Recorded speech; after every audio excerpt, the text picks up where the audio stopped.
time. Power, there's power in that name of Jesus. Put the light. It's a fuera. Free. Right now. Set her free in the name of Jesus. God, touch her right now.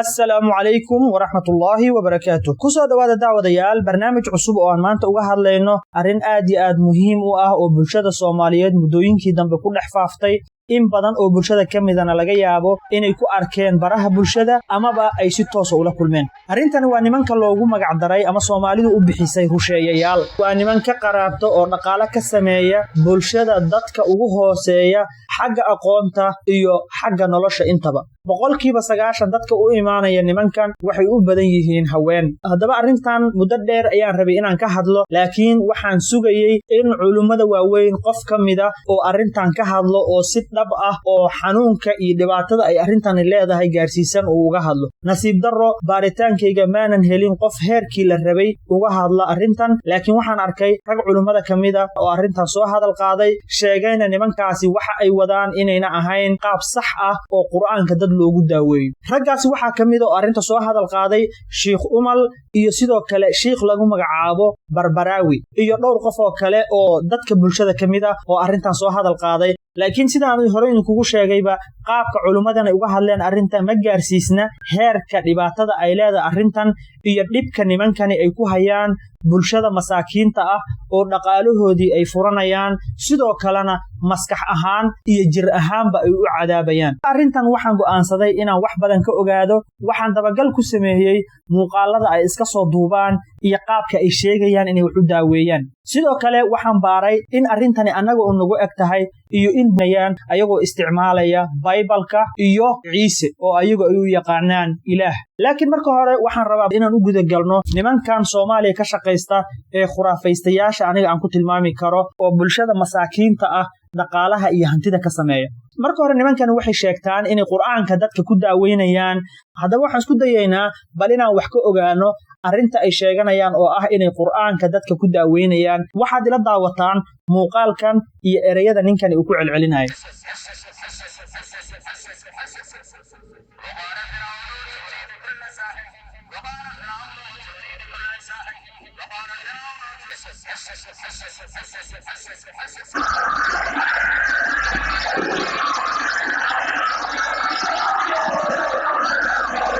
waxyaabaha ay dhaqanka u leeyihiin oo xadgudubka quraanka iyo diintaba ku ah waxa kamida inay soo qaadanayaan kelmado aad u gaaban oo quraanka kamida oo markaas ay ka dhex muuqato ereyada ama sixir ama shaydaan ama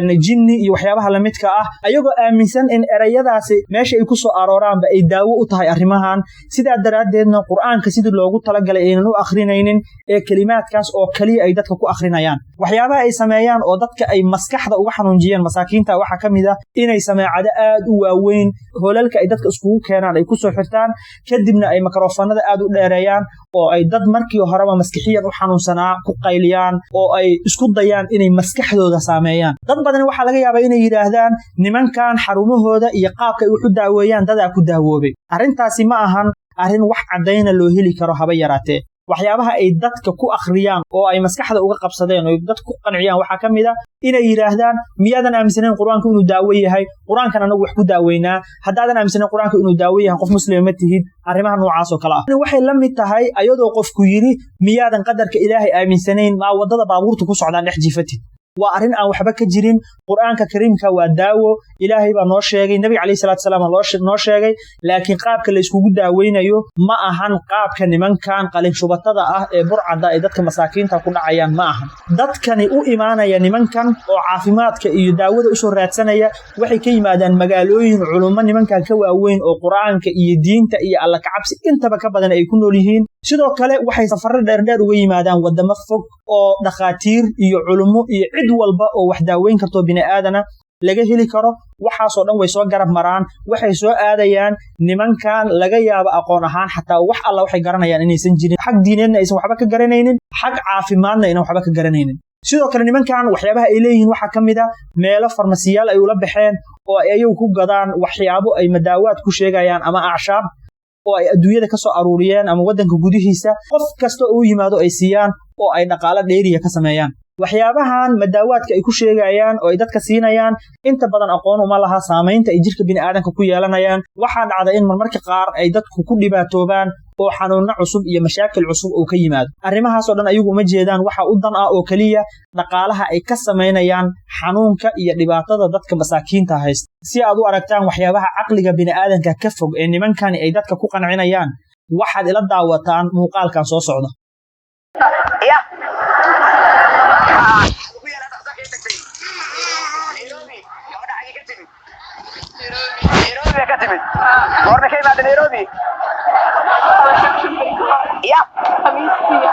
خميسي هذا اللي سوداء باي كتمت يا هيك صوتو في مقدشو يا إن هذا كل ما تقول إن هذا كل ما تقول قرآن صارتو يا أي سوق سدي ما مغلسة وحقيقة ثانية gabadhani wuxuu leeyahay jinnigii ka dhex hadlayay sida ninku sheegayo ayaa wuxuu leeyahay gabadha Nairobi aan ka keenay waxaan keenay Soomaaliya Muqdisho sababtan u keenana waxa weeyaan inaad adigu quraanku akhriso sidee ku dhici kartaa shaydaankii quraanka lagu daaweynayay asagu oo quraan soo raadsado ma tahay wax suuragal oo caqliga bini'aadanka aqbali karo maadaama nimankani ay muddo dheer hawshan ku jireen oo dad masaakiina ay boob iyo dhac ku hayeen oo cid ka hadashay ama ka hortagtay aynan jirin waxay bilaabeen inay ganacsigoodii sii kordhiyaan oo dadka wax kasta oo caqliga bini'aadanka aan geli karin ay lacag uga qaataan waxaad ila daawataan mid ka mid ah nimankan khuraafistayaasha ah oo jinni telefoon kula hadlay سجنيجا حقين لقى سودي جيشك حقين لقى سودي جي ماشي لقى سودي جي مقعد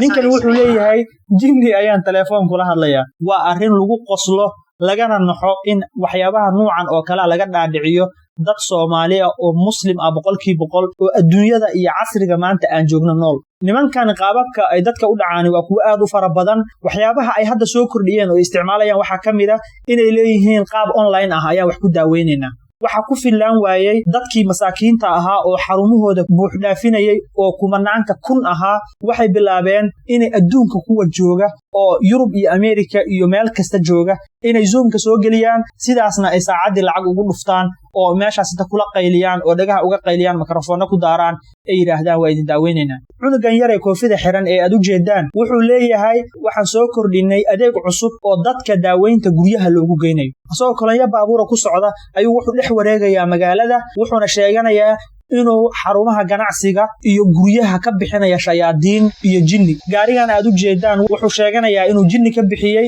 kadib markii cid samaysan la waayay magaalada Muqdisho oo dhan markuu asagu jinnigii ka saarana oo gaarigii samaysmay dhaqaalaha oo dadka masaakiinta ka gurtay waxaad ku fahmi kartaa tirada baabuurta uu wato oo intooda badan ah baabuurta ugu qaalisan ee waddanka yaala sidoo kale wuxuu wataa staff khaas ah oo asaga waardiyeynaya iyo xarumo aad u waaweyn oo dareemayso in dhaqaale aad u farabadan lagu qarash gareeyay bal u fiirso ninkan haweenka inta sidii xoolihii xare iskugu keenay biyaha ku rusheynaya kadibna makarafoonno iyo sameecado inta geesaha ka dhigtay ku qaylinaya waxaan garan la'ahay waxaan oo xadguduba sida bulshadu u aqbashay bal ila daawo ninkan ayaga ka mid ah oo sheeganaya inuu daaweynayo cid kasta oo qabta cudurka corona qofkaasi dawoobi waayo ilaahay idinkii halka ay xabada laga dhigto halkaas xabada laga dhigto maxaa yeelay quraanka ilaahay waa dawo waxaan u haysanaa damaanad in ilaahay waxaan akhriyay kommentiyaal ay dadku ka bixiyeen muuqaalo ay nimankani soo dhigeen YouTube-ka hadaad dhammaan dadkani waxay u calaacalayaan siday ula xiriiri lahaayeen nimankan ayaga ah dhammaantood waxay leeyihiin sheekha nambarkiisana siiya xageen kala xiriirnaa kuma kalsoona culimada dhulka ay jooga kuma kalsoona ayagu inay quraanka isku akhriyaan haday yaqaanaan kuma kalsoona haday xanuunna hayaan inay dhaqaatiirta iyo isbitaalada shaqadan si fiican u yaqaan ay tagaan oo isdaaweeyaan kaliya waxay ku kalsoon yihiin wiilkan yarka ah ee xaafadaha Muqdisho iyo magaalooyinka kale ee Soomaaliya dhex wareegaya inuu ayaga cudur kasta ka daaweyn karo haddaba daawadayaal waan ku dheeraanay qolada Soomaalida iyo dhaqankooda hadda waxaan idin gudbinayaa nimankani shaqada ay qabanayaan mid la midab oodan haba yaraatay ka garanaynin oo ay sameynayaan niman Kirishtaana oo sheeganaya inay isticmaalayaan Baybalka iyo Ciise si ay u daaweeyaan cudur kasta oo dadka bini'aadanka ku dhaca bal ila daawada ninkani waxa uu sheeganayo inuu ku daaweynayo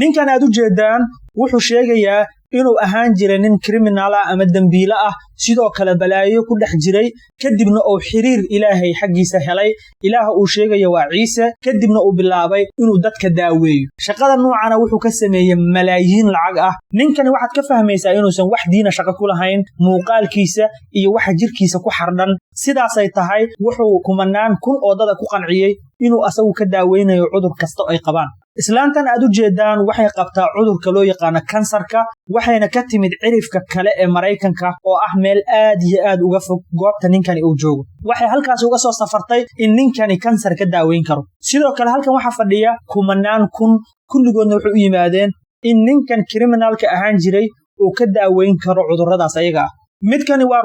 rusheeyayaalku intaan kuma eka ninkani wuxuu u dhashay dalka Koonfur Afrika markii hore muuqaalkiisa waxaan moodayay nin da'yar laakiin waxaan arkay inuu yahay nin 50 sano ka weyn oo hawshan ayada ah muddo soo waday wuxuu ku soo koray xaafadaha ugu faqriga iyo karaynka badan dalka Koonfur Afrika kadibna wuxuu bilaabay hawshan ayada ah oo uu ka taajiray boobka iyo dhaca uu ku hayo dadka masaakiinta ah ee aaminay inuu wax daweyn karo ninkan sida uu sheegayo waa Kirishtaan wuxuu aaminsan yahay Baybalka iyo Ciise laakiin wuxuu sheeganayaa isla markaa inuu yahay nabi wuxuu ku nool yahay nolosha dadka ugu taajirsan ee dalka Koonfur Afrika ku nool wuxuu wataa baabuur aad u fara badan oo dhammaantood ah nooca ugu qaalisan adduunka ninkan wuxuu aad iyo aad ugu eg yahay xagga dhaqamadiisa iyo arrimo badan nin kamid ah rusheeyayaalka Soomaaliya jooga oo aad moodo inay wax kala koobiyeen sidaa daraadeed waxa iga dhaadhacday in dhaqamada nimankan ay sameynayaan ay yihiin kuwa soo dhoofis ah oo ay ka koobiyeen diimo iyo dhaqamo kala duwan oo dunida kala ah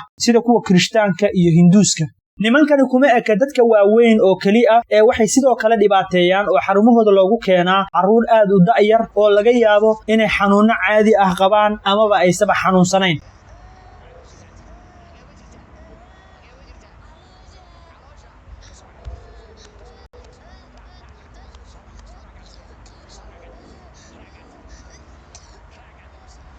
gabadhan yar ee u jeedaa ninkani wuxuu sheegayaa inay jinni qabto markaad muuqaalka daawato waxa ku soo baxaysa gabadhan yar inay ku wareertay buuqa iyo qaylada meesha ka jirta iyo sawaxanka dadka waaweyn ay sameynayaan isla markaana ayadana aad moodo inay isku dayayso inay jisho ama ay sameyso sida dadka waaweyn sameynayaan qaybta ugu dambeeyay ee hadalkeeda waxa dareemaysaa markii uu bilaabay inuu xariga gafarta ugu xiran ka furo inay caadi noqonayso intuusan wali ka furin taasna waxay ku tusinaysaa markii horeba inaysan xanuunsanayn laakiin ay dareemayso shaqadii khuraafaadka ahayd ee ninkan uu waday inay dhamaatay sidaa daraadeedna xilliga caadiga lagu soo noqon lahay ay tahay marka intuuna xariga ka furin ay waxay bilaabaysaa inay caadi ula hadasho asaga khuraafaadka noocan ay diin shaqo kuma lahan waxaan kula talinayaa qof kasta oo dhaqamada noocan qofkii sameynaya arko inuu uga digo maxaa yeelay waxani ma aha wax diin kule mana ahan wax cilmi iyo aqoon iyo daaweyn midna xiriir la dadkani inta badan cudurrada jinni iyo shaydaan iyo waxa la sheegaya ma qabaan waa dad cudurro caadi ah qaba isbitaalaha jira lagu daweyn karo laakiin waxa laga dhaadhiciyay inay shayaadiin iyo jinni iyo sixir qabaan sidaa daraadeedna ay xarumaha noocan oo kala ku soo aruuraan waxaan ugu baaqi lahaa dadka culimada ah ee bulshadu ay dhageysanayso waxaan inay dadka u cadeeyaan oo muxaadarooyinka qabtaan oo dadka u cadeeyaan ficilada nimankani ku dhaqmayaan inaysan diin shaqo ku lahayn nimankani waxay ka faa'iideysanayaan xurmada iyo iimaanka dadku u hayaan quraanka kariimka ah waxa ay sameynayaan ma ahan wax quraanka iyo diinta waafaqsan culimada marka waxaan ugu baaqayaa iyo cid kasta oo wax garad ah arrintan inay ka hadasho oo nimankan bulshada laga qabto khuraafaadka noocan oo kale aan loo ogolaanin inay bulshada ku dhex faafaan arrintani ma ahan mid hal barnaamij lagu soo koobi karo laakiin intan ayaa aniga ii suura gashay sidaa daraadeed waxaan idinka codsanayaa inaad ila wadaagtaan aragtiyadiina ku aadan barnaamijkan hadda aan idila wadaagay iyo barnaamijta dambe ee soo socota waad ku mahadsantihiin daawashadiina wassalaamu calaykum waraxmatullaahi wabarakaatu